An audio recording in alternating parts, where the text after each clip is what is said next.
Hello, this is the Capital Forum interview series. I'm Robert Thomason, and I'm here today with Creighton Macy, the Global Chair of Baker McKenzie's Antitrust Group. And we're going to talk about his views on what has happened in merger enforcement in the last year. You were here last year and you gave a very good interview last year. And, Thank you. and one of the things you said is, we'll just see what happens, this time last year we knew some moves were afoot, things were changing.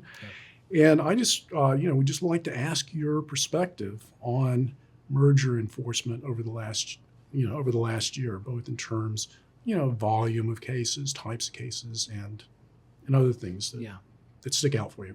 Absolutely. Well, first of all, thank you. And thank you for inviting me back. I usually don't get invited back, so this is perfect. It's great to be spending time with you all.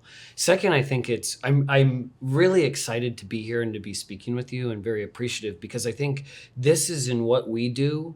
It's incredibly important to be mindful of what we're seeing from DOJ, from the FTC, from states, and internationally. Because ultimately, what do? I advise clients through the merger process or through other processes, and you want to have as much data and data points that you can to advise, to make the process as smooth as possible, or to inform as much as possible. I just finished a panel that I was speaking on about labor enforcement. And I know we'll focus on mergers today, but the one point I wanted to raise why this is so important is because, for example, that's an area where if you looked at a global map, it becomes more blotted with recent examples of enforcement.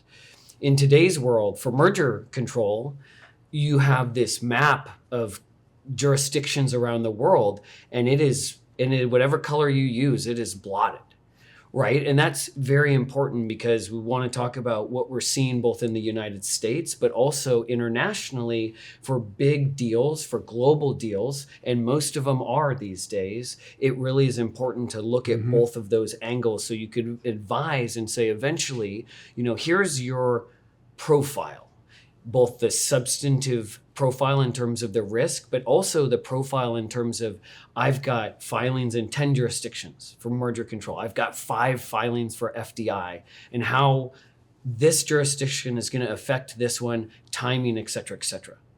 And a couple things that was thinking about before today and picking up where we collectively left off last year was some kind of key changes and to think about that we were being highlighted, but we were very new last year into kind of the administration. Not everybody was in, things were still taking place. Even folks that were in, again, were getting settled. So a couple things to think about from the merger control perspective. One, we've got early termination back. So that is important. Thinking about more folks came in and said, here, we're going to go back. We're going to look at some of the processes that we think are important, and we're not necessarily going to use process in the same way as the prior 4 years. So early termination is very important to think about. Again, thinking about from the perspective of, I've got a deal. Even if it doesn't have substance to it, any risk to it, I need to know my timeline. So I think early termination was very important. 2, we've seen more, and as expected, remedies in the merger process for transaction. And that's something that the former AAG and the current chairman said last year was, we are not going to be as opposed to remedies. It's it can't be a BS remedy, quote, but we're not going to be as opposed to remedies, which was very important as well to inform deal making and to inform how, in particular, to navigate that process.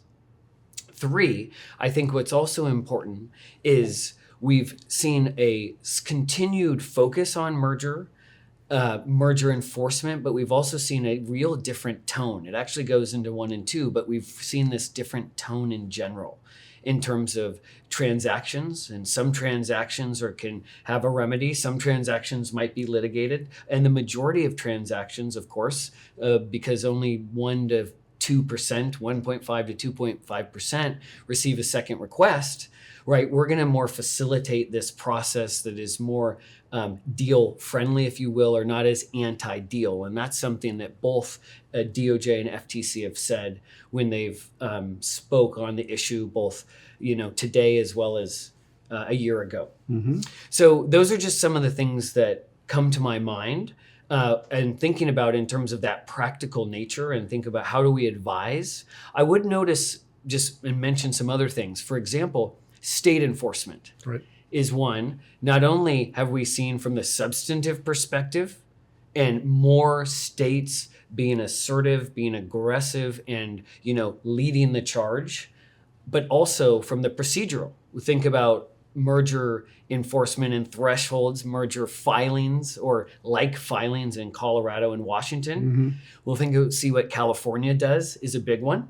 And that also goes in terms of thinking mergers, but not only mergers, just in general. I think this, in a way, beefing up of the resources of states. Mm-hmm. And it's really interesting to see. I remember many years ago when I was a very young DOJ trial attorney, many years ago, we're working with, for example, certain states that might have dedicated 1/3 of a person to antitrust, 1/3 to consumer protection, 1/3 to privacy. Mm-hmm. Now you're seeing more and more states have dedicated folks. You're seeing some of the larger states really beefing up, really increasing 3, 4, 5-fold Mm-hmm. the resources, if not more.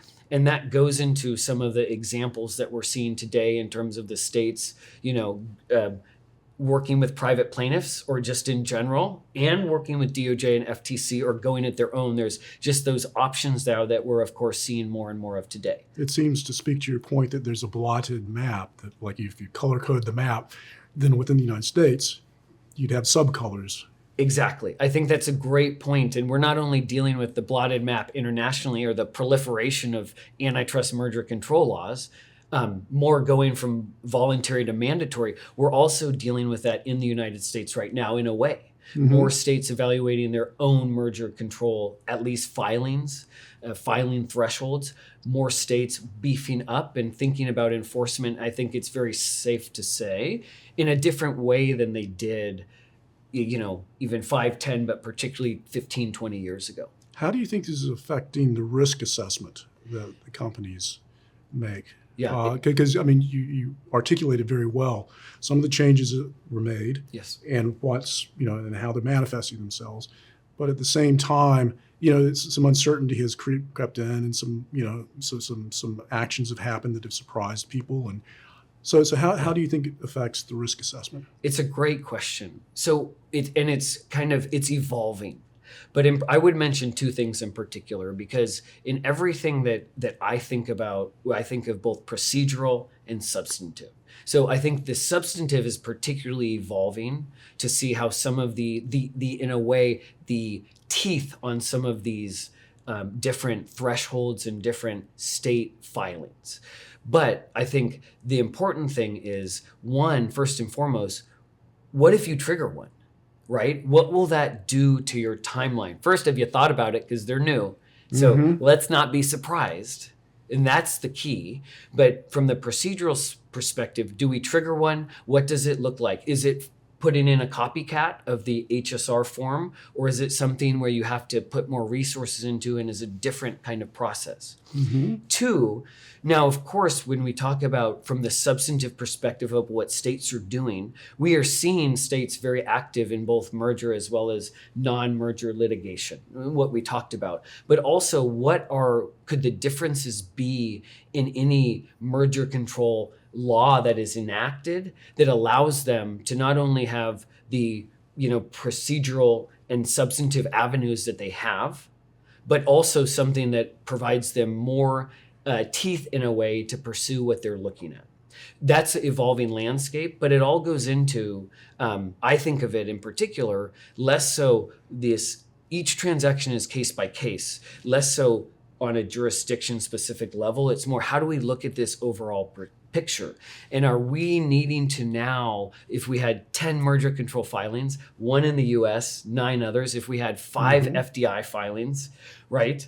So we have 15 on that chart. Now do we have to add Washington or Colorado? And now do we have to have California? And what does that look like? That's kind of the evolving landscape. But what I think it's crucial, and it's a consistent reminder, what's the goal? The goal is to, of course, have as much data points to advise not only on risk, but procedure and timing, and what does that look like so you can deliver it? Well, there are some cases that are, afoot right now that Yes. address these issues, and I hope that you'll come back next year and comment on what the judges rule and where the cases go. I would love to. Thank you so much again. Thank you, Creighton. Appreciate it.